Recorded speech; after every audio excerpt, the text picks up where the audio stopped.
me. I'm the teddy bear. My name is Bobo the bear. And today we are going to be reading another exciting story.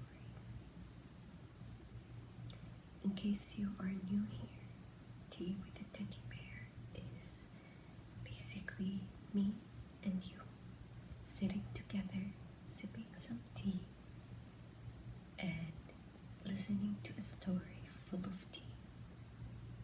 Yeah. Now, our usual disclaimer, all these stories are fictional. They are not meant to be taken seriously anyway. They are just meant for fun, entertainment, enjoyment, all of that. Today we are doing a soft spoken rather than a soft whispers.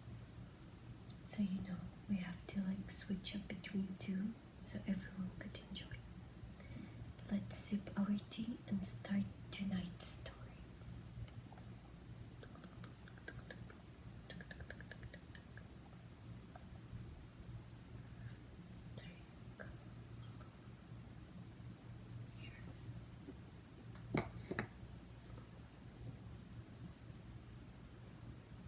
Let's start our story. The Hidden Will in the Bookshelf. It is also 3 chapters. I hope you enjoy. Chapter 1. The Awkward Dinner. The family gathering after Grandfather Arthur's passing was tense. His house, a large dusty place called Stonecroft, was now the subject of everyone's worry. Grandfather Arthur was very rich, but he had never told anyone who would inherit his fortune. The main people involved were his 2 children, Mr. Robert, the serious, wealthy son who expected to get everything, and Mrs. Julia, the kind, artistic daughter who everyone thought was too soft for business. The lawyer had announced that they could only find an old, out-of-date will that gave almost everything to Robert. Robert was already acting like the owner of Stonecroft. Kathy, Robert's daughter and the only grandchild, watched the whole scene. She was quiet but sharp, and she noticed things no one else did. She was the best at picking up the family tea. At dinner, Robert, the supposed heir, was being loud and cheerful. Julia was quiet and sad. Kathy noticed Julia kept looking at the huge floor-to-ceiling bookshelf in the living room.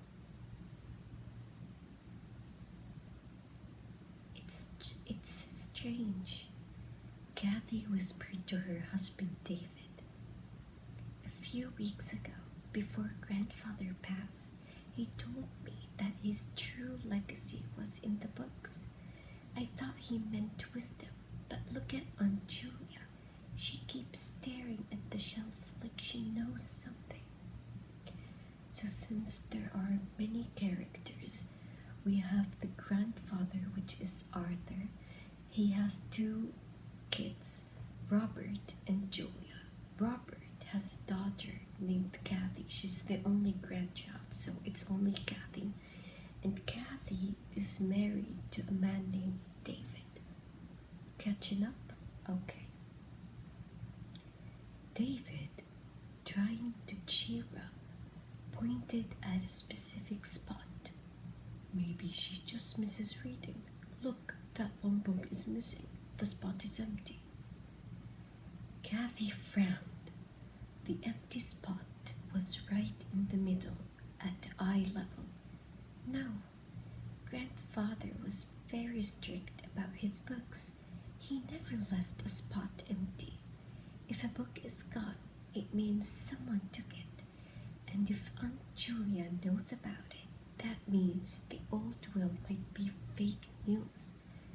The real tea could be hidden inside one of those books. That is the end of chapter 1. How are we liking it? I think it's very clear, like, the will could be all about Julia cause like Robert is selfish and narcissistic. But we could be surprised. Let's have a sip of our tea and keep on going with our story.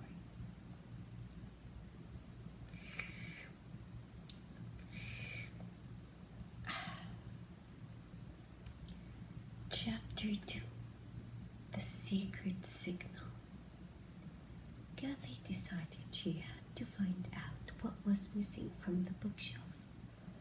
Robert and his wife were busy packing up the expensive dining room silver, and Julia had gone up to her old room.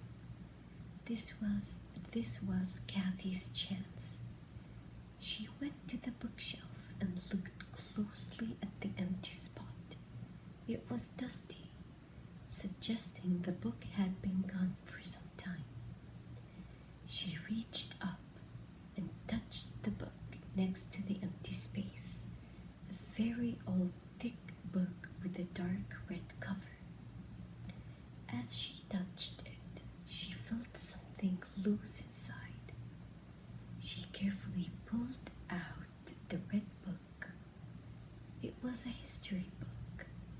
Inside the front cover, tucked into a slit in the binding, was a small, folded piece of paper.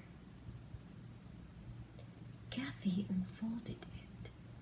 It wasn't the will. It was a handwritten note from Grandfather Arthur.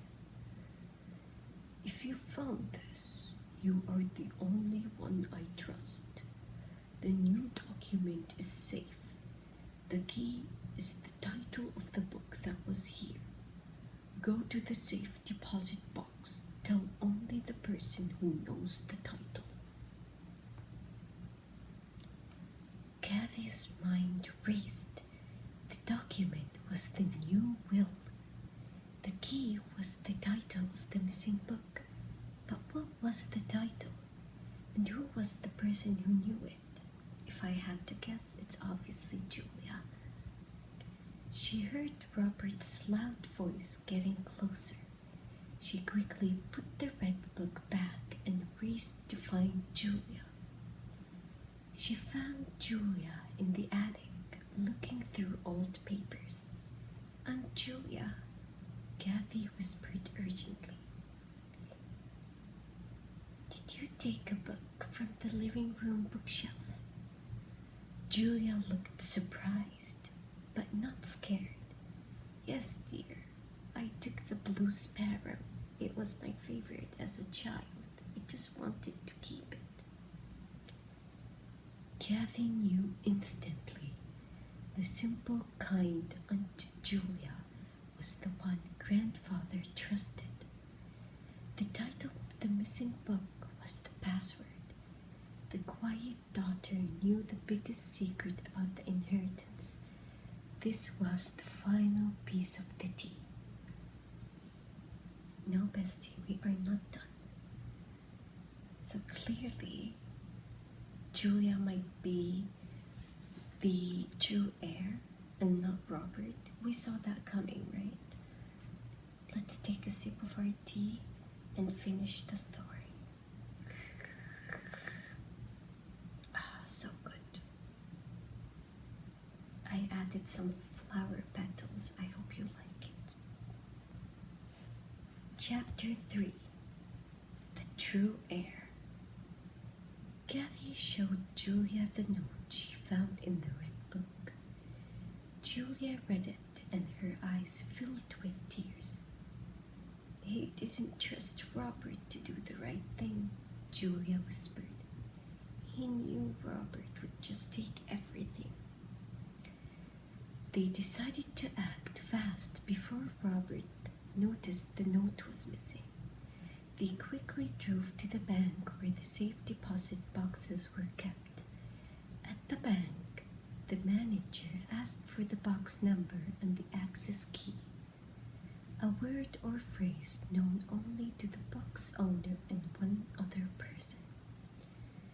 Julia simply said the title of the missing book, The Blue Sparrow. The manager's eyes widened. That is correct. Inside the box was a single long envelope marked Last Will and Testament. They rushed back to Stonecroft just as the lawyer was arriving to finalize the old fake will. Julia, looking calm and strong, walked into the living room and placed the envelope on the mahogany table right in front of Robert. "Stop, please," Julia said. "This is my father's true last will and testament." Robert grabbed the envelope, but the lawyer took it and read it out loud. The new will stated that the entire estate of Stonecroft and all of Arthur's money was to be split evenly between both Robert and Julia, with a special fund set up for charity to be managed by Julia. Well, I didn't expect that. I thought it would all go to Julia. But well, Robert was furious and shouted that it was fake. Julia simply showed the note. The lawyer confirmed that the signature was Arthur's and that the document was clearly dated much later than the first will.